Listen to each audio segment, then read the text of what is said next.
여러분, 덴마크가 무너졌습니다. 10조 원이에요. 10조 이 돈을 쥐어들고 한국에 달려왔습니다. 무릎 꿇고 애원했어요. 제발, 제발 팔아주십시오. 한국이 뭐라고 했는지 아십니까? 죄송합니다. 3년 뒤에 연락 주시죠. 유럽 선진국이, 나토 회원국이 아시아한테 차였습니다. 하늘에 문전박대 당한 거예요. 얘로 인해요. 근데요, 이 장면에서 제가 진짜 미쳐버릴 것 같았던 부분은 따로 있어요. 또 3년 전으로 돌아가 보세요. 한국이 덴마크를 찾아갔습니다. 저희 무기 한번 검토해 주십시오. 이네 원래 덴마크가 뭐라고 했는지 아세요? 아시아산 무기. 검증도 안 된 쓰레기잖아? 저 이 부분 읽으면서 이가 갈리더라고요. 근데요, 진짜 소름 돋는 건 그 다음이에요. 한국 담당자들 분노 안 했대요. 항의도 안 했고 언론에 폭로도 안 했어요. 그냥 조용히 돌아갔습니다. 그리고 3년 동안 이를 갈았어요. 폴란드 갔습니다. 루마니아 갔고 호주 갔어요. 한국을 알아봐 주는 나라들한테 전부 갔습니다. 줄이 꽉 찼습니다. 그러고 나서 덴마크가 10조 들고 왔을 때 한국이 한 말 기억나시죠? 3년 뒤에 오세요. 순번이 그때예요. 이게 복수입니다. 소리 안 지르고 욕 안 하고 싸우지도 않았어요. 실력으로 입 틀어 막은 거예요. 저는 이 스토리 정리하면서 확신했습니다. 세상에서 가장 무서운 복수는 성공하는 거라고요. 오늘 이 이야기 끝까지 보시면 여러분도 느끼실 겁니다. 왜 지금 전 세계가 한국한테 줄을 서고 있는지 그 이야기 지금 바로 시작합니다. 시작에 앞서 좋아요와 구독 눌러주시면 한국의 더 많은 이야기를 소개하는 데에 큰 힘이 됩니다. 안녕하세요. 저는 빅토르 크론입니다. 덴마크 국방조달청에서 25년간 무기 구매를 담당해왔어요. 유럽 최고의 방산 전문가라는 소리를 들으며 살았지요. 그래서 자부심이 대단했습니다. 무기 보는 눈만큼은 누구에게도 뒤지지 않는다고 믿었거든요. 그런데 그게 착각이었어요. 지독한 착각. 오늘 제가 들려드릴 이야기는 제 인생 최악의 판단에 관한 겁니다. 듣고 나시면 저를 한심하게 여기실 거예요. 저도 매일 그러고 있으니까요. 그날 우리 조달청에 긴급 안건이 올라왔습니다. 러시아 위협이 커지면서 자주포를 새로 들여와야 했거든요. 유럽 각국이 군비 경쟁에 뛰어들던 시기였어요. 우리 덴마크도 예외는 아니었지요. 저는 후보 업체 명단을 검토했습니다. 프랑스, 이스라엘, 독일. 익숙한 이름들이 줄지어 있었어요. 그런데 맨 아래에 낯선 이름이 하나 보이더군요. 한국. 처음엔 눈을 의심했습니다. 한국이 무기를 만든다고? 반도체랑 스마트폰이나 만드는 나라 아닌가? 솔직히 어이가 없었어요. 유럽 선진국들 틈에 아시아 업체가 끼어 있다는 게 우스웠거든요. 저는 부하 직원을 불렀습니다. 한국 업체는 왜 명단에 있냐고 물었지요. 직원이 대답하더군요. 최근 동유럽에서 관심을 보이는 곳이 있어서 일단 넣어뒀다고요. 저는 손을 저었습니다. 시간 낭비라고 했어요. 우리는 검증된 무기가 필요하지 실험 대상이 필요한 게 아니라고 못 박았지요. 그날 오후에 한국 측에서 화상회의를 요청해 왔습니다. 자신들의 제품을 설명할 기회를 달라는 거였어요. 저는 마지못해 수락했습니다. 어차피 이스라엘 측과 가격 협상 중이었는데 경쟁자가 있다는 걸 보여줄 필요가 있었거든요. 회의가 시작됐습니다. 화면에 한국 담당자 얼굴이 떴어요. 단정한 정장에 진지한 표정이었지요. 그가 인사를 하고 프레젠테이션을 시작하려 했습니다. 저는 5분을 채 듣지 않았어요. 성능 수치가 나오기도 전에 손을 들어 말을 끊었습니다. 괜찮다고 충분히 들었다고 했지요. 화면 속 그의 얼굴이 순간 굳어지는 게 보였어요. 당황한 눈빛이었습니다. 저는 회의를 종료했습니다. 그게 끝이었어요. 그 뒤로 한국 측에서 이메일이 여러 통 왔습니다. 추가 자료를 보내왔고 재검토를 요청했지요. 실전 데이터도 첨부되어 있었어요. 저는 단 하나도 열어보지 않았습니다. 그냥 삭제해버렸어요. 읽을 가치가 없다고 판단했거든요. 한 달쯤 지났을 때 한국 측에서 마지막 연락이 왔습니다. 혹시 결정이 바뀌시면 언제든 연락 달라는 내용이었어요. 담담한 어조였지요.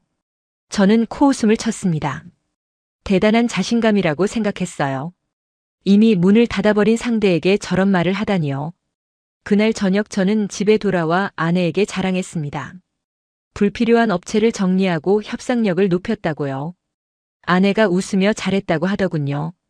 저는 와인을 한 잔 따르며 뿌듯해했습니다. 최선의 판단을 했다고 믿었어요. 덴마크를 위해, 유럽의 자존심을 위해 당연한 선택이라고요.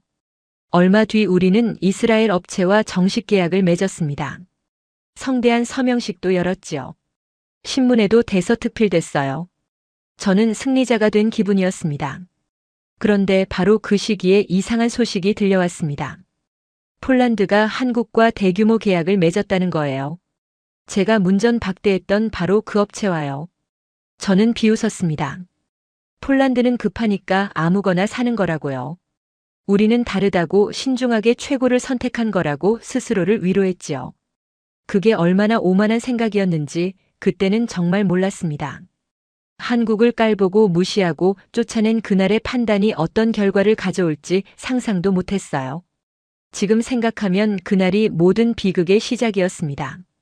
제 손으로 덴마크의 미래를 걷어찬 거였지요. 이스라엘과의 계약은 순조롭게 진행됐습니다. 서명식 날 저는 양복을 새로 맞춰 입었어요. 기자들이 몰려왔고 플래시가 터졌지요. 덴마크 국방장관이 직접 참석해서 악수를 나눴습니다. 저는 그 자리에서 공로를 인정받았어요. 최적의 파트너를 찾아낸 공로라고요. 계약 규모는 어마어마했습니다. 자주포 수십 문의 다연장 로켓 시스템까지 포함된 패키지였어요. 덴마크 역사상 손꼽히는 대형 방산 계약이었지요. 언론에서는 현명한 선택이라고 칭찬했습니다. 저는 우쭐했어요. 유럽에 검증된 파트너와 손을 잡았으니 이제 걱정할 게 없다고 믿었거든요. 그런데 바로 그 무렵 묘한 소식이 들려왔습니다. 폴란드가 움직였다는 거예요. 동유럽의 그 나라가 대규모 무기 도입을 결정했다는 뉴스였지요. 처음엔 대수롭지 않게 여겼습니다. 폴란드는 러시아 국경과 가까우니 급하게 뭐라도 사들이려는 거라고 생각했어요. 그런데 파트너가 한국이라는 거였습니다. 저는 커피를 마시다가 사례가 들렸어요. 한국이라고요? 제가 5분 만에 회의를 끊어버린 그 나라. 이메일도 열어보지 않고 삭제해버린 그 업체? 폴란드가 그런 곳과 계약을 맺었다니 믿기지 않았습니다. 동료에게 물어봤어요. 폴란드가 왜 저런 선택을 했냐고요. 동료도 고개를 갸웃거리더군요. 아마 가격이 쌌을 거라고, 동유럽은 예산이 빠듯하니까 그런 선택을 한 거라고 추측했지요. 저는 고개를 끄덕였습니다. 그래, 싼 게 비지떡이지. 폴란드는 급하니까 아무거나 집어든 거야. 우리 덴마크는 다르다고요. 신중하게 최고를 골랐으니까요. 그때까지만 해도 저는 폴란드를 동정했습니다. 저런 검증 안 된 물건을 사서 어쩌려고 그러나 싶었어요. 나중에 문제가 터지면 후회할 텐데 그런 생각을 하며 혀를 찼지요. 계약서에 도장을 찍고 나니 마음이 한결 가벼웠습니다. 이제 몇 년만 기다리면 최신 무기가 들어온다. 덴마크의 국방력이 한층 강해질 거라고 기대했어요. 저는 그날 저녁 아내와 외식을 했습니다. 비싼 레스토랑에서 스테이크를 먹으며 자축했지요. 그런데 계약서 한 구석에 찜찜한 부분이 있었어요. 납기 조항이었습니다. 정확한 인도 날짜가 명시되어 있지 않았거든요. 대략적인 기간만 적혀 있었지요. 저는 법무팀에 물어봤습니다. 이게 정상이냐고요. 담당 변호사가 대답하더군요. 방산 계약에서는 흔한 일이라고요. 생산 일정이 유동적이라 구체적인 날짜를 못 받기 어렵다고 설명했습니다. 저는 그 말을 믿었어요. 이스라엘은 중동에서 잔뼈가 굵은 나라니까요. 실전 경험도 풍부하고 기술력도 검증됐으니 설마 문제가 생기겠나 싶었지요. 그렇게 시간이 흘렀습니다. 어느 날 사무실에서 인터넷 기사를 보다가 폴란드 관련 뉴스를 발견했어요. 한국과의 계약 규모가 생각보다 훨씬 크다는 내용이었습니다. 자주포만 수백 문이 넘었어요. 거기에 전차 전투기까지 포함된 종합 패키지였지요. 숫자를 보고 눈이 휘둥그레졌습니다. 우리 덴마크 계약의 몇 배는 되는 규모였거든요. 폴란드가 저렇게 큰 돈을 쓸 여력이 있었나 싶었어요. 예산이 빠듯한 나라라고 알고 있었는데 말이지요. 더 놀라운 건 납기였습니다. 기사에 따르면 폴란드는 계약 후 2년 안에 상당량을 인도받기로 했다고 나와 있었어요. 2년이요. 우리 계약보다 훨씬 빠른 일정이었습니다. 저는 콧웃음을 쳤어요. 2년 안에 저 많은 물량을 납품한다고. 불가능해. 허풍이거나 나중에 연기될 게 뻔하다고 생각했지요. 한국 같은 나라가 그런 생산 능력을 갖췄을 리 없다고요. 그때 동료 하나가 슬쩍 다가와서 말하더군요. 폴란드 선택이 의외로 괜찮을 수도 있지 않냐고요. 한국 무기가 요즘 평가가 좋다면서요. 저는 단호하게 고개를 저었습니다. 평가가 좋으면 뭐해요? 실전 검증이 안 됐는데.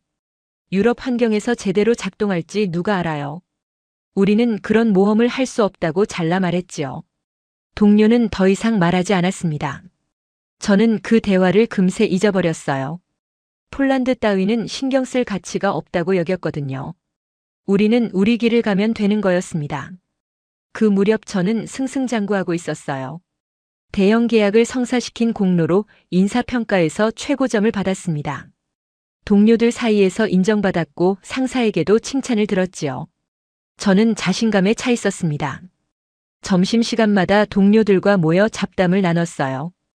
유럽 방산 시장 이야기가 자주 나왔지요.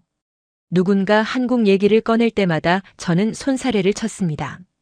아시아 무기는 아직 멀었다고 유럽 시장에서 통할 리 없다고 단언했어요. 제 말에 동료들도 고개를 끄덕였습니다. 그렇지, 유럽은 유럽끼리 해야지. 아시아가 뭘 안다고. 우리는 서로의 의견에 동조하며 안심했지요. 돌이켜보면 그게 집단적인 착각이었어요. 우리는 세상이 변하고 있다는 걸 보지 못했습니다. 아니, 보려고 하지 않았지요. 유럽이 최고라는 오래된 믿음에 갇혀서 현실을 외면했던 거예요. 그 사이 폴란드는 조용히 준비하고 있었습니다. 한국과 손을 잡고 착착 절차를 밟아 나갔지요. 우리가 비웃는 동안 그들은 미래를 설계하고 있었던 겁니다. 저는 그걸 몰랐어요. 아니, 알려고 하지 않았습니다. 눈앞의 성공에 취해서 주변을 살피지 않았지요. 그게 얼마나 위험한 일인지 그때는 상상도 못했습니다. 이스라엘 계약서에 서명한 잉크가 마르기도 전에 세상은 이미 다른 방향으로 흘러가고 있었어요. 저만 그걸 모르고 있었던 거지요. 첫 번째 경고는 조용히 찾아왔습니다. 이스라엘 측에서 이메일이 한 통 왔어요. 생산 일정이 조금 밀린다는 내용이었습니다. 부품 수급에 차질이 생겼다고 하더군요. 하지만 걱정하지 말라고 곧 정상화될 거라고 덧붙여 있었지요. 저는 대수롭지 않게 여겼습니다. 이런 일은 방산 계약에서 흔하니까요. 한두 달 정도야 충분히 감안할 수 있는 범위였어요. 저는 보고서에 경미한 지연이라고 적어 올렸습니다. 상사도 별다른 반응을 보이지 않았지요. 그런데 2달 뒤에 또 연락이 왔습니다. 이번에는 생산 라인 조정이 필요하다는 거였어요. 다른 국가의 주문이 밀려 있어서 우리 물량 착수가 늦어진다고 설명하더군요. 구체적인 새 일정은 제시하지 않았습니다. 슬슬 불안해지기 시작했어요. 저는 담당자에게 전화를 걸었습니다. 정확히 언제 받을 수 있느냐고 물었지요. 상대방은 말을 돌렸어요. 최선을 다하고 있다. 조금만 기다려달라. 그런 뻔한 대답만 반복했습니다.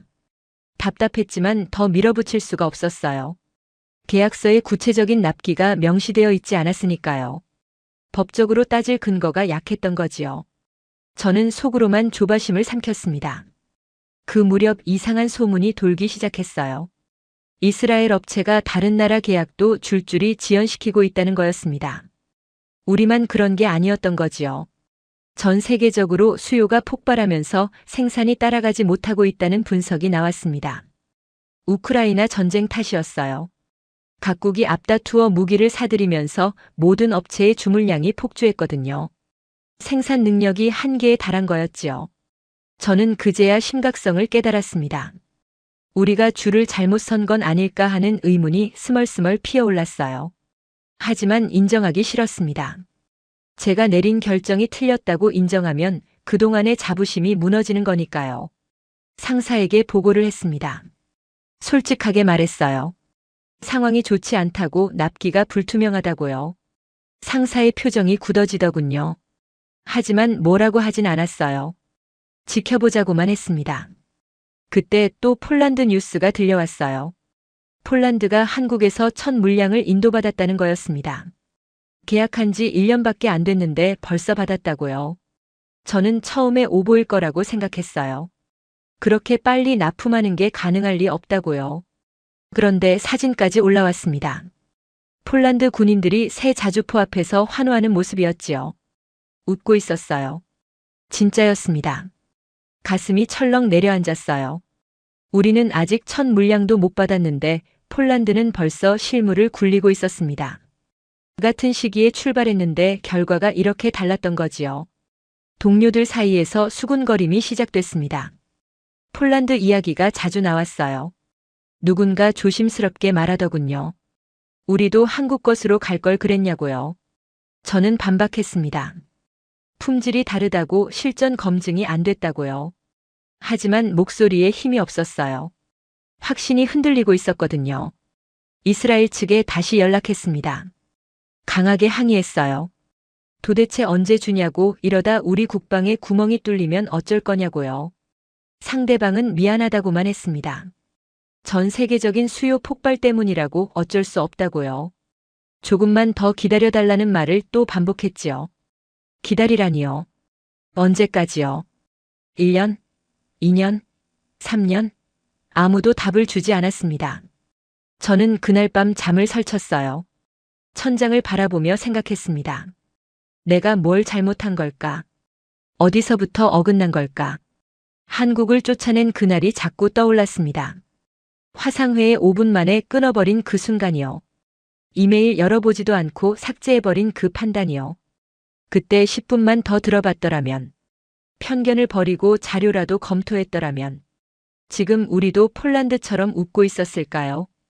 후회가 밀려왔습니다. 하지만 쏟아진 물은 다시 담을 수 없잖아요. 저는 이를 악물고 버텼습니다. 아직 끝난 게 아니라고, 이스라엘이 약속을 지킬 거라고 스스로를 다독였지요. 그런데 상황은 점점 더 나빠졌어요. 다음 달에도 그 다음 달에도 연기 통보가 왔습니다. 구체적인 날짜는 끝내 나오지 않았어요. 우리 덴마크는 기다리고 또 기다렸습니다. 텅 빈 손으로요. 그 사이 폴란드는 두 번째, 세 번째 물량을 받아가고 있었어요. 세상은 빠르게 변하고 있었는데 우리만 제자리에 멈춰 있었습니다. 균열이 시작된 거였지요. 처음엔 작은 틈이었어요. 하지만 그 틈은 점점 벌어지고 있었습니다. 저는 그걸 막을 수 없었어요. 아니, 막을 방법을 몰랐습니다. 절벽 끝에 서 있다는 걸 그때는 미처 깨닫지 못했지요. 폴란드 소식은 매일같이 들려왔습니다. 처음엔 무시하려 했어요. 우리와는 상관없는 일이라고 생각했거든요. 하지만 점점 외면할 수 없게 됐습니다. 너무 자주, 너무 크게 들려왔으니까요. 어느 날 아침 출근길에 라디오를 켰는데 폴란드 이야기가 흘러나왔어요. 국방 전문가가 나와서 분석하고 있었습니다. 폴란드의 신속한 전력 증강이 유럽 안보의 새로운 기준을 제시했다고 평가하더군요. 사무실에 도착하니 동료들이 컴퓨터 앞에 모여 있었습니다. 뭔가를 보고 있었어요. 다가가서 확인해 봤지요. 폴란드 군사 훈련 영상이었습니다. 수십 대의 자주포가 일렬로 늘어서 있었어요. 포신이 일제히 움직이더니 동시에 불을 뿜었습니다. 굉음이 화면을 뚫고 나오는 것 같았어요. 엄청난 광경이었지요. 영상 아래 댓글이 달려 있었습니다. 각국 전문가들이 감탄하고 있었어요. 이런 규모의 포병 전력을 2년 만에 갖춘 건 전례가 없다고들 했습니다. 저는 화면에서 눈을 떼지 못했어요. 저게 바로 한국산이었습니다. 제가 5분 만에 회의를 끊어버린, 이메일도 열어보지 않고 삭제한 그 업체의 제품이었지요. 점심시간에 구내식당에 갔습니다. 옆 테이블에서 대화가 들려왔어요. 젊은 직원들이 이야기하고 있었습니다. 우리도 한국 걸로 했어야 했다고요. 폴란드를 보라고요. 밥맛이 없었습니다. 몇 숟가락 떠먹다가 자리를 떴어요. 오후에 국방부 회의가 있었습니다. 각 부서 현황 보고 자리였지요. 제 차례가 됐을 때 일어섰습니다. 이스라엘 계약 상황을 보고해야 했어요. 준비한 자료를 펼치며 말했지요. 생산 일정 협의 중이라고요. 구체적인 날짜는 아직 확정되지 않았다고 덧붙였습니다. 회의실이 조용해졌습니다. 참모 한 명이 질문을 던졌어요. 폴란드는 벌써 다 받았는데 우리는 왜 이렇게 오래 걸리느냐고요. 할 말이 없었습니다. 계약 시기가 다르다고 변명했지요. 상황이 다르다고 둘러댔어요. 하지만 모두가 알고 있었습니다. 진짜 이유가 뭔지요. 회의가 끝나고 자리로 돌아왔을 때 등에서 식은땀이 흘렀습니다. 저녁에 이메일을 확인했어요. 누군가 익명으로 자료를 보내왔더군요. 폴란드 국방부가 발표한 보도 자료였습니다. 한국과 장기 파트너십을 맺었다는 내용이었어요. 공동 훈련도 하고 기술 협력도 확대한다고 했지요. 기사 말미에 폴란드 국방장관 인터뷰가 실려 있었습니다. 그는 한국을 최고의 파트너라고 극찬했어요. 약속을 지키는 나라라고 강조했지요. 신뢰할 수 있는 협력국이라고 덧붙였습니다. 가슴이 뜨끔했어요. 우리가 버린 그 파트너를 폴란드는 최고라고 부르고 있었습니다. 우리가 무시한 그 나라를 폴란드는 신뢰한다고 말하고 있었지요. 퇴근 시간이 됐지만 집에 가기 싫었습니다. 사무실에 혼자 남아 불을 끄고 어둠 속에 앉아 있었어요. 폴란드가 한국을 선택한 시점을 떠올렸습니다. 우리가 한국을 거절한 바로 그 시기였어요. 같은 무기를 두고 폴란드는 사겠다고 했고 우리는 싫다고 했지요. 결과가 이렇게 달랐습니다. 폴란드는 유럽 최강 포병국으로 떠올랐어요. 영국, 프랑스, 독일을 제치고 가장 강력한 화력을 보유하게 됐지요. 우리 덴마크는 여전히 빈손이었습니다. 차이가 뭐였을까요? 폴란드는 실용적이었습니다. 성능과 속도를 따졌어요. 반면 우리는 체면을 따졌지요. 유럽 것이어야 한다는 고정관념에 사로잡혀 있었습니다. 폴란드는 겸손했어요. 자기들이 급하다는 걸 인정하고 빨리 줄 수 있는 곳을 선택했지요. 반면 우리는 오만했습니다. 시간이 있다고 여유를 부렸어요. 결과는 명확했습니다. 겸손한 자가 승리했고 오만한 자는 패배했어요. 창밖을 바라봤습니다. 밤하늘에 별이 총총했어요. 평화로운 밤이었지요. 하지만 그 평화가 얼마나 갈까요? 우크라이나 전쟁은 여전히 진행 중이었고 러시아 위협은 점점 커지고 있었습니다. 폴란드는 이미 대비하고 있었어요. 최신 무기로 무장했고 훈련을 강화했지요. 반면 우리는 무기도 없이 기다리고만 있었습니다. 휴대전화를 꺼내 인터넷에 폴란드를 검색했어요. 수많은 기사가 떴습니다. 대부분 긍정적인 내용이었지요. 현명한 선택, 성공적인 조달, 모범 사례. 그런 단어들이 줄지어 있었습니다. 댓글도 읽어봤어요. 유럽 각국 사람들이 부러워하고 있었습니다. 자기 나라도 폴란드처럼 했어야 했다는 반응이 많았지요. 특히 덴마크라는 단어가 자주 보였습니다. 우리 국민들이었어요. 왜 우리는 폴란드처럼 못했냐고 불만을 터뜨리고 있었지요.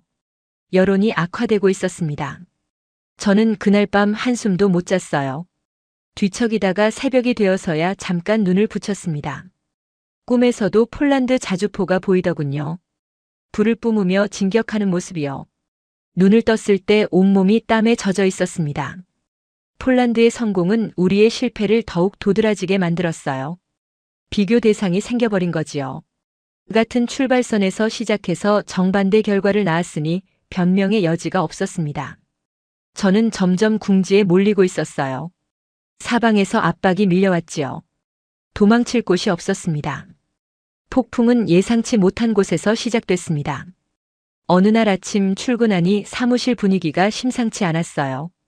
동료들이 웅성거리고 있었고 모두의 표정이 굳어 있었지요. 무슨 일이냐고 물었더니 한 직원이 휴대전화 화면을 보여줬습니다.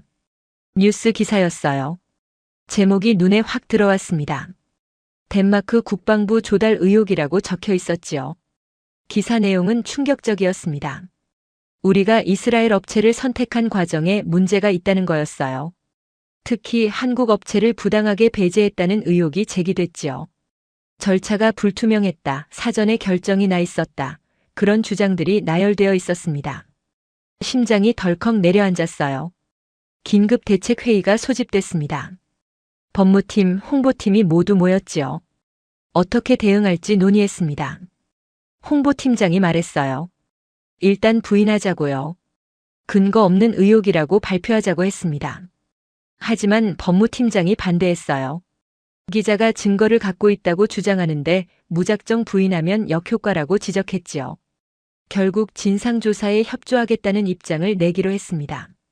그게 최선이었어요. 그런데 여론은 이미 악화되고 있었습니다. 인터넷에 분노한 댓글이 쏟아졌어요. 국민 세금으로 이게 뭐냐는 비난이 쇄도했지요.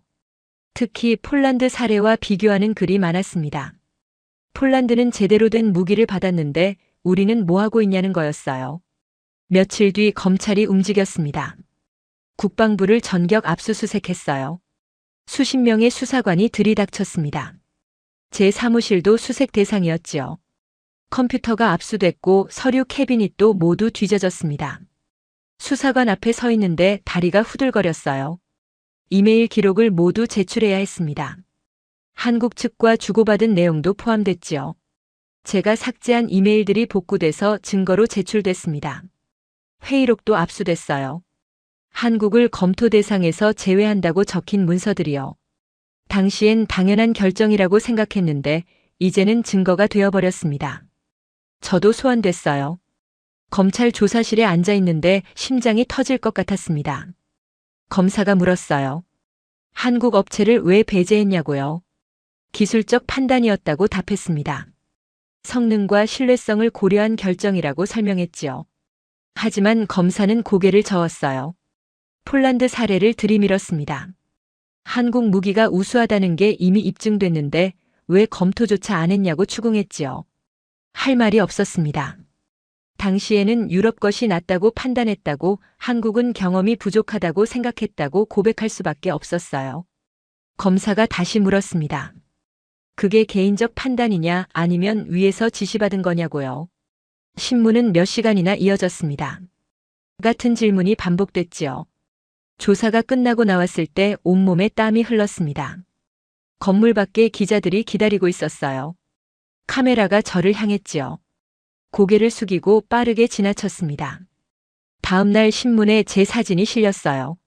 조달 의혹 관계자라는 설명이 달려 있었지요. 조사 결과가 나왔습니다. 직접적인 비리는 없었지만 절차상 문제가 많았다는 결론이었어요. 부적절한 조달 과정이라고 지적됐지요. 책임자 문책이 이어졌습니다. 저도 주의 처분을 받았어요. 무엇보다 힘들었던 건 동료들의 시선이었습니다. 복도에서 마주치면 고개를 돌리더군요. 점심을 같이 먹자는 사람도 없어졌지요. 저는 실패한 사람이 됐습니다. 낙인이 찍혀버린 거예요. 언론의 공세는 계속됐습니다. 매일 새로운 기사가 나왔어요. 정치권에서도 문제 삼기 시작했지요. 야당이 들고 일어났습니다. 국정조사를 요구했어요. 국회에서 청문회가 열렸습니다. 증인으로 출석해야 했지요. 의원들 앞에 섰습니다. 질문이 쏟아졌어요. 한국 업체를 왜 배제했냐고요. 검토조차 안 한 건 고의냐고요.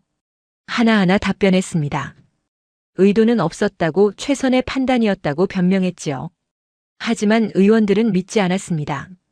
청문회가 끝날 때쯤 한 의원이 말했어요. 당신들의 오만이 국가를 위기에 빠뜨렸다고요. 폴란드는 준비됐는데 우리는 빈손이라고 질타했지요. 맞는 말이었습니다. 부인할 수 없었어요. 집에 돌아오면 아이들이 물었습니다. 아빠가 나쁜 사람이냐고요. 학교에서 친구들이 그렇게 말한다고요. 아내도 힘들어했습니다. 친구 모임에 나가지 못했어요. 사람들 눈을 피해 다녔지요. 모든 게 무너지고 있었습니다. 직장에서의 신뢰, 사회적 평판, 가정의 평화. 전부 잃어가고 있었어요. 밤마다 악몽을 꿨습니다. 한국 담당자들이 나타나서 저를 바라보는 꿈이었어요. 그들은 아무 말도 하지 않았습니다. 그냥 조용히 서서 저를 쳐다봤지요. 눈을 뜨면 베개가 눈물에 젖어 있었습니다. 그때 깨달았어요. 오만의 대가가 이토록 혹독하다는 걸요. 3년 전 제가 닫아버린 문이 이제 저를 가두는 감옥이 되어버렸습니다. 상황은 더욱 악화됐습니다. 국제 정세가 요동쳤어요. 러시아의 움직임이 심상치 않았습니다. 발트해 주변 군사 활동이 급증했다는 정보가 들어왔지요. 우리 덴마크 해안 쪽을 겨냥한 움직임도 포착됐다고 했습니다. 긴급 안보 회의가 소집됐어요. 국방장관이 직접 주재했습니다. 모두의 표정이 어두웠지요. 정보 담당자가 브리핑을 시작했습니다. 지도를 펼치며 설명했어요. 러시아 군사 활동이 평소보다 3배 이상 늘었다고 했지요. 대규모 훈련이 예정되어 있다는 첩보도 있었습니다. 방어 대책이 논의됐어요. 그런데 무기가 없으니 할 수 있는 게 없었습니다. 외교적 항해 정도가 전부였지요. 장관이 물었습니다. 이스라엘 무기는 언제 오느냐고요. 모든 시선이 저를 향했습니다. 일어서서 대답했지요. 아직 확정된 날짜가 없다고요. 계속 독촉하고 있다고 말했습니다. 목소리에 힘이 없었어요. 스스로도 알고 있었습니다. 빈말이라는 걸요. 회의가 끝난 뒤 부서로 돌아왔습니다. 동료들과 머리를 맞대고 가능한 모든 옵션을 검토했지요. 유럽 각국에 연락했습니다. 혹시 빌려줄 물량이 있느냐고요. 하지만 답변은 비슷했어요. 자기들 것도 부족하다고요. 우크라이나 지원으로 재고가 바닥났다고 설명했습니다. 미국에도 문의했습니다. 긴급 지원이 가능하냐고 물었지요. 며칠 뒤 답변이 왔어요. 자국군 우선 원칙 때문에 어렵다고 했습니다. 최소 몇 년은 기다려야 한다고 통보했지요. 모든 문이 닫혀 있었습니다. 갈 곳이 없었어요. 동맹국도 도와줄 여력이 없고 이스라엘은 언제 줄지 모르는 상황이었지요. 막막했습니다. 그때 한 동료가 조심스럽게 말했습니다. 한국은 어떠냐고요? 회의실에 침묵이 흘렀습니다. 모두가 그 이름을 떠올리고 있었어요. 하지만 아무도 쉽게 말하지 못했지요. 제가 한국을 어떻게 대했는지 다들 알고 있었으니까요. 회의를 5분 만에 끊어버린 것, 이메일을 삭제해버린 것, 검토조차 거부한 것. 그 모든 게 이미 알려져 있었습니다. 누군가 말했어요. 지금 와서 연락하면 얼마나 창피하겠냐고요. 맞는 말이었습니다. 얼굴을 들 수가 없었지요. 하지만 선택지가 없었어요. 국가 안보가 걸린 문제였습니다. 자존심을 챙길 때가 아니었지요. 저는 결심했습니다. 한국에 연락하겠다고요. 장관에게 보고했습니다. 한국 옵션을 검토하겠다고 말했지요. 장관이 고개를 끄덕였어요. 어떻게든 구하라고 지시했습니다. 저는 예전 명함을 뒤졌습니다. 한국 담당자 연락처가 있었어요. 3년 전에 받았던 거였지요. 구겨진 종이 한 장이 나왔습니다. 이메일을 쓰기 시작했어요. 손이 떨렸습니다. 무슨 말부터 해야 할지 막막했지요. 정중하게 시작했습니다. 오랜만에 연락드린다고 썼어요. 그리고 본론으로 들어갔지요. 긴급히 무기 구매가 필요하다고 적었습니다. 가능한 빨리 논의하고 싶다고요. 보내기 버튼 앞에서 한참을 망설였습니다. 이걸 보내면 우리의 굴욕이 완성되는 거였어요. 쫓아냈던 상대에게 도움을 구하는 꼴이었지요. 하지만 보낼 수밖에 없었습니다. 버튼을 눌렀어요. 그 뒤로 답장을 기다렸습니다. 하루, 이틀, 사흘이 지났지요. 소식이 없었어요. 불안했습니다. 혹시 거절하려는 걸까요? 우리가 그들을 어떻게 대했는데 도와줄 리 없다고 생각한 걸까요? 매일 이메일함을 확인했습니다. 새로 고침을 수십 번씩 눌렀어요. 아무 소식도 없었지요. 나흘째 되는 날 드디어 답장이 왔습니다. 심장이 쿵쾅거렸어요. 떨리는 손으로 메일을 열어봤습니다. 간결한 내용이었습니다. 검토 가능하다고 적혀 있었어요. 숨을 내쉬었습니다. 거절당한 건 아니었지요. 희망이 보이는 것 같았어요. 그런데 다음 문장이 눈에 들어왔습니다. 조건이 있다고요. 현재 생산 라인이 포화 상태라고 설명돼 있었어요. 여러 나라 주문이 밀려 있다고 했습니다. 이미 계약한 곳들이 줄을 서 있다고요. 폴란드, 루마니아, 호주, 그 외 여러 나라 이름이 나열되어 있었습니다. 마지막 문장을 읽었어요. 먼저 계약한 곳부터 순서대로 납품한다고요. 덴마크의 순번은요. 맨 뒤였습니다. 저는 다시 이메일을 보냈습니다. 더 빠른 방법이 없느냐고 물었어요. 추가 비용을 지불할 용의가 있다고 제안했지요. 얼마든 맞추겠다고요. 답변이 왔습니다. 간결했어요. 가격 문제가 아니라고요. 물리적으로 생산 능력이 한계라고 설명했습니다. 공정성을 위해 순서를 지켜야 한다고 못 박았지요. 냉정했습니다. 하지만 정당했어요. 우리라도 똑같이 했을 겁니다. 먼저 온 손님부터 대접하는 게 당연하니까요. 문제는 우리가 너무 늦었다는 거였지요. 3년 전에 계약했더라면 지금쯤 이미 받았을 겁니다. 폴란드처럼요. 하지만 우리는 그때 문을 닫았어요. 기회를 걷어찼지요. 그 대가를 지금 치르고 있었습니다. 저는 장관에게 보고했습니다. 한국도 당장은 어렵다고요. 최소 몇 년은 기다려야 한다고 말했지요. 장관의 얼굴이 창백해졌습니다. 한참 동안 아무 말도 하지 않았어요. 비상대책회의가 다시 열렸습니다. 총리까지 참석했지요. 국가 위기 상황이라고 선포됐습니다. 외교적 노력을 강화하라는 지시가 떨어졌어요. 나토 동맹국들에게 도움을 요청하라고 했지요. 긴급 사절단을 파견했습니다. 독일, 프랑스, 영국을 돌았어요. 무기 지원을 요청했지요. 결과는 실망스러웠습니다. 모두가 자기 나라 일로 바빴어요. 덴마크까지 도울 여력이 없다고 했지요. 나토 본부에도 호소했습니다. 집단 방어 의무를 상기시켰어요. 하지만 원론적인 답변만 돌아왔지요. 실질적인 군사 지원은 각국 판단이라고 했습니다. 완전히 고립됐습니다. 동맹도 소용없었고 돈도 소용없었어요. 애원에도 통하지 않았지요. 저는 한국에 마지막 이메일을 보냈습니다. 어떤 조건이든 검토하겠다고 썼어요. 제발 한 번만 더 고려해달라고요. 답변이 왔습니다. 내용은 변함없었어요. 순서를 지켜야 한다고요. 예외는 없다고 했습니다. 공정성이 무너지면 모든 파트너의 신뢰를 잃는다고 설명했지요. 그들은 원칙을 지키고 있었습니다. 먼저 믿어준 나라들을 배신하지 않는 거였어요. 저는 그 답변을 읽으며 쓴웃음을 지었습니다. 우리가 그들에게 뭘 했는지 떠올랐거든요. 무시하고 쫓아내고 들러리로 이용했지요. 그런 우리가 이제 와서 먼저 달라고 하니 얼마나 염치 없는 일인가요? 한국 입장에서는 거절할 만했습니다. 아니, 거절하는 게 당연했어요. 언론이 이 사실을 알아냈습니다. 기사가 쏟아졌지요. 덴마크가 한국에 요청했다가 거절당했다고 보도됐습니다. 굴욕이었어요. 전 세계가 보고 있었습니다. 무시했던 나라에 무릎 꿇었다가 차인 나라. 그게 우리 덴마크였지요. 댓글이 달렸습니다. 대부분 조롱이었어요. 자업자득이라고들 했지요. 오만의 대가라고 비웃었습니다. 특히 폴란드와 비교하는 글이 많았어요.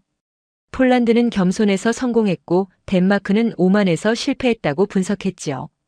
저는 완전히 무너졌습니다. 길을 걷다가 사람들이 알아봤어요. 손가락질하며 수군거렸지요. 마트에서 장을 보는데 누군가 소리쳤습니다. 나라 망친 사람 아니냐고요. 아이들은 학교에서 견디기 힘들어했어요. 친구들이 놀렸거든요. 결국 전학을 가야 했습니다. 아내도 지쳐갔어요. 우울증 진단을 받았지요. 집안의 웃음소리가 사라졌습니다. 모든 게 제 탓이었어요. 3년 전 그 결정 하나가 이 모든 비극을 만들었지요. 밤마다 그날을 떠올렸습니다. 화상회의를 5분 만에 끊어버린 순간이요. 이메일을 열어보지도 않고 삭제한 순간이요. 그때로 돌아갈 수 있다면, 10분만 더 들어봤더라면, 편견을 버리고 검토했더라면, 하지만 시간은 되돌릴 수 없었습니다. 저는 한국에 마지막 메일을 보냈어요. 사과하고 싶다고 썼습니다. 그때 무례했던 것에 대해 진심으로 죄송하다고요. 답장은 오지 않았습니다. 아마 읽지도 않았을 거예요. 이미 끝난 일이었으니까요. 우리는 줄 끝에 서게 됐습니다. 몇 년을 기다려야 했지요. 그동안 불안 속에서 살아야 했습니다. 폴란드는 편안하게 잠들고 있을 거예요. 한국이라는 믿음직한 파트너가 있으니까요. 반면 우리는 공포에 떨고 있었습니다. 오만이 부른 재앙이었어요. 그 뒤로 많은 시간이 흘렀습니다. 저는 매일 아침 뉴스를 확인하는 게 두려워졌어요. 볼 때마다 폴란드 이야기가 나왔거든요. 한국과의 협력이 얼마나 성공적인지 보도됐지요. 폴란드는 유럽에서 가장 강력한 포병 전력을 갖추게 됐습니다. 영국, 프랑스, 독일을 제치고 1위에 올랐어요. 불과 3년 만에 이룬 성과였지요. 한국도 달라져 있었습니다. 이제 한국은 세계 4대 방산 강국으로 불리고 있었어요. 미국, 러시아, 프랑스와 어깨를 나란히 했지요. 어떤 면에서는 그들을 넘어섰다고들 했습니다. 생산 속도와 납기 준수에서는 한국이 세계 최고였거든요. 전문가들이 분석했어요. 한국의 성공 비결이 뭐냐고요? 첫째는 기술력이라고 했습니다. 반도체, 자동차, 조선으로 다진 제조 능력이 무기 생산에도 그대로 적용됐다고요. 둘째는 투자였지요. 한국은 연구개발에 엄청난 돈을 쏟아부었대요. 끊임없이 새 기술을 개발했다고 합니다. 셋째는 경험이었어요. 70년 넘게 휴전 상태를 유지하며 실전 같은 훈련을 반복해왔다고요. 그게 노하우가 됐다고 했지요. 넷째는 절박함이라고 했습니다. 북한이라는 위협 때문에 무기를 제대로 만들 수밖에 없었다고요. 생존이 걸린 문제였으니까요. 하지만 가장 중요한 건 다른 거였어요. 겸손함이었습니다. 한국은 자만하지 않았대요. 계속 배우고 발전했지요. 고객 말을 경청하고 개선했다고 합니다. 유럽 업체들과는 정반대였어요. 그들은 고객을 무시하고 자기들이 더 잘 안다고 우겼지요. 한국의 겸손함이 신뢰를 만들었습니다. 신뢰가 주문을 만들었고 주문이 성장을 만들었지요. 저는 그 보도들을 보며 뼈아픈 깨달음을 얻었습니다. 우리가 무시했던 그 나라가 세계를 바꾸고 있었어요. 우리가 거절했던 그 파트너가 모두가 원하는 존재가 됐지요. 한국의 위대함을 우리만 못 봤습니다. 폴란드는 봤어요. 루마니아도 호주도 노르웨이도 봤지요. 심지어 영국과 독일까지 인정했습니다. 유럽의 자존심들이 고개를 숙였어요. 우리만 끝까지 오만했습니다. 그 대가를 치르고 있었지요. 그런데 한국은 우리를 비웃지 않았습니다. 복수하지 않았어요. 그저 묵묵히 일할 뿐이었지요. 더 좋은 무기를 만들고 더 빠르게 납품하고 더 많은 나라를 도왔습니다. 말이 아니라 행동으로 보여주는 거였어요. 그게 진짜 강자의 모습이었습니다. 저는 지금도 그날을 떠올립니다. 화상회의 화면에 떴던 한국 담당자의 얼굴이요. 단정한 정장, 진지한 표정. 그가 설명을 시작하려는 순간 제가 손을 들어 끊어버렸지요. 그때 그 사람 표정이 아직도 기억나요. 순간 굳어지더니 곧 담담해졌습니다. 분노도 원망도 없었어요. 그냥 고개를 끄덕이고 사라졌지요. 그들은 그 굴욕을 삼켰습니다. 그리고 결과로 보여줬어요. 쫓겨난 자리에서 일어나 세계 최고가 됐지요. 무시당한 서름을 연료로 삼아 불가능을 가능으로 바꿨습니다. 그게 한국이었어요. 저는 지금 이 이야기를 여러분께 들려드리며 부끄럽기 짝이 없습니다. 한국을 무시했던 게 부끄럽고 폴란드를 비웃었던 게 부끄럽고 오만함에 눈이 멀었던 게 부끄럽습니다. 하지만 이 이야기를 해야 했어요. 누군가는 알아야 하니까요. 겸손을 잃으면 어떤 대가를 치르는지요. 편견에 갇히면 얼마나 큰 기회를 놓치는지요. 한국은 증명했습니다. 작은 나라도 위대해질 수 있다는 걸요. 과거가 초라해도 미래는 찬란할 수 있다는 걸요. 겸손하고 성실하면 세계가 인정한다는 걸요. 약속을 지키면 신뢰를 얻는다는 걸요. 저는 이제 그들을 존경합니다. 3년 전에는 깔봤지만 지금은 진심으로 경의를 표합니다. 대한민국, 정말 대단한 나라입니다. 오늘 사연은 여기까지입니다. 한국 무기 깔봤던 덴마크가 한국의 위대함 앞에 굴복한 사연 어떠셨나요? 사연의 주인공에게 응원의 댓글을 남겨주세요. 지금까지 감동정거장에서 사연 전해드렸습니다. 사연이 마음에 드셨다면 좋아요와 구독 부탁드립니다. 시청해주셔서 감사합니다.